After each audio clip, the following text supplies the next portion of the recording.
everybody, and welcome to part 3 of Lovely's Introductory Guide for Young and New Metalheads. Now, in my last video, I discussed some personal recommendations of mine for getting into hard rock and heavy metal. I'm going to continue that into this video, so really it's part 2.5, really? Anyway, I'm going to be bringing in more personal recommendations in this video for getting into hard rock and heavy metal. Either albums that contain a lot of songs that I really like by bands I really like, or some, I feel like, just bands that I want to cover in different parts of the heavy metal spectrum. That being said, let's get started. Okay, the first album I'm going to be bringing up in this video is Peace of Mind by Iron Maiden. This is the album that features the classic song, The Trooper, by this band, and also it's the first album to feature their drummer, which remains to this day, Nico McBrain, who is a beast on the drums. That being said, Iron Maiden are part of the basis for what is power metal today. What you think of power metal being sort of the high sort of vocals and the guitars specifically.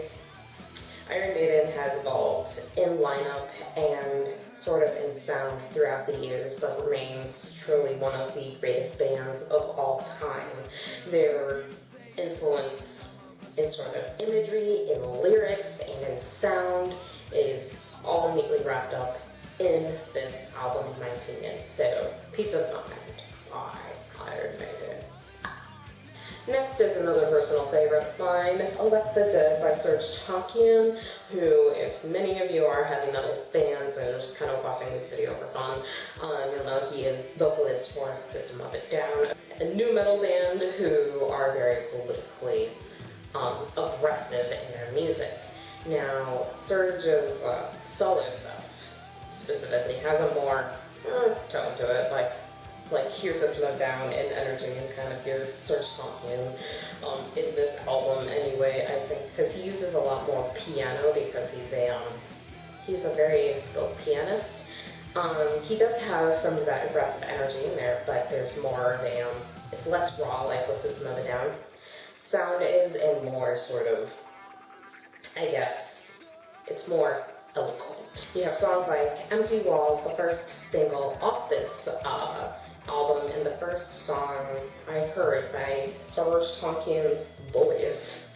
I mean, I guess that's not true, because I knew it was Trap Story when I was younger by System of a Down, but that doesn't count, because, anyway.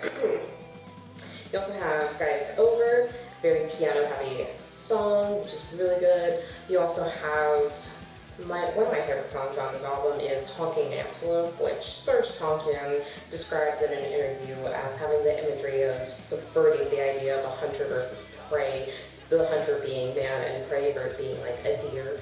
I really like that too. Another personal favorite is Lie Lie Lie. So yeah, check it out. Elect the Dead by Serge Tankian. The next album I'm going to talk about is All Hope Is Gone by Slipknot. This is another album that came out in my high school years and sort of is part of my shaping of getting into heavy metal. Slipknot remains one of my favorite bands to this day, and they put on a phenomenal performance. This album is, I feel like, what really got me into Slipknot and encouraged me to check out their earlier stuff on.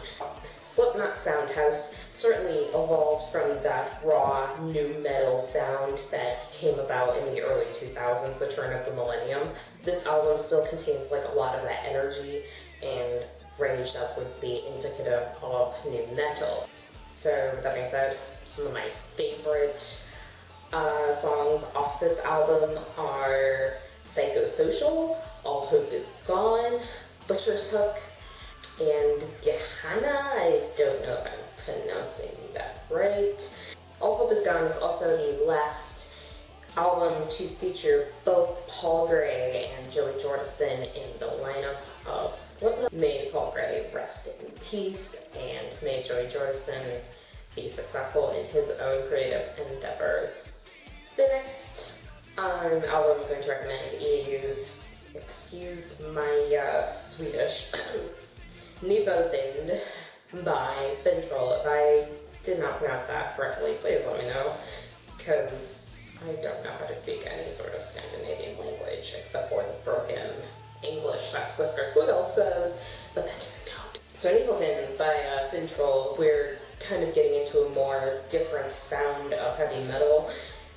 We've got folk metal mixed with a little bit of black metal in there, with a lot of imagery of trolls and forests, and I really like this band. They have a set of performative personas on stage also.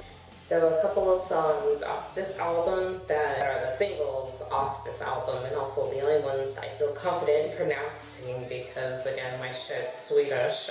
Solsagen, which translates to the Saga of the Sun, Underbroken's Rot, which translates to Beneath the Mountain's Root, which also has a very fun animated music video, which you should go watch. Going back in time a bit, we have Shout at the Devil by Motley Crue. Everybody knows who Motley Crue are as a band. One of the bands people think of when they think of glam metal in the 80s, especially. Unfortunately, you won't be able to see or hear Motley Crue perform again live or release a new record because they decided to call it quits for good. That being said, though, they have a legacy of music that carries on today, even, and also Nikki Sixx has his 6 a.m. Side, well, I guess main project now, band, that you should give a try if you really like Motley Crue. But that being said, a couple of the songs off this album, which are singles and also just everybody knows them, are Shout at the Devil, the title track, and Looks That Kill. Next album I'm going to bring up is Karkelo by Korpiklaani. They are a Finnish folk metal band who are basically a good band's music to play if you're like at a metal party or at a bar, because a lot of their songs are about drinking and getting drunk, and it's a fun time. So I recommend specifically this album also because you've got songs like Vodka, very fun tune, really recommend. Bring Us Pints of Beer, and Kol Mello, which translates to hangover. I like Korpiklaani because they switch between English and Finnish in their lyrics. So there's like some songs I don't understand like at all, but there's some that I do, but they're still both really good, nonetheless. The last album I'm going to bring up for this video is Chapter 5, like the V. Anyway, Chapter 5, Unbent, Unbowed, Unbroken by Hammerfall. They are a power metal band. They don't like the label power metal, so the shit fits. Hammerfall, again, are one of those bands that have been around forever, it feels like, but they still keep making good music to this day. They also have some good songs on this album, like Hammer of Justice, very melodic, I love it. Bloodbound, which is one of their more classic songs, and Take the Black. So, Chapter 5, Unbent, Unbowed, Unbroken by Hammerfall.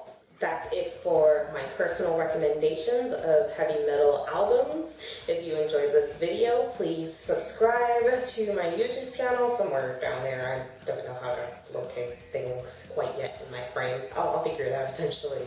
Subscribe to my YouTube channel, give it a like, share with your friends, and leave a comment down below talking about how you really liked it. I'll leave links to all the albums I discussed in this video in the description box below, along with all my social media. Be sure to follow me on Instagram, Tumblr, Twitter, and no, that's it. Also YouTube. So.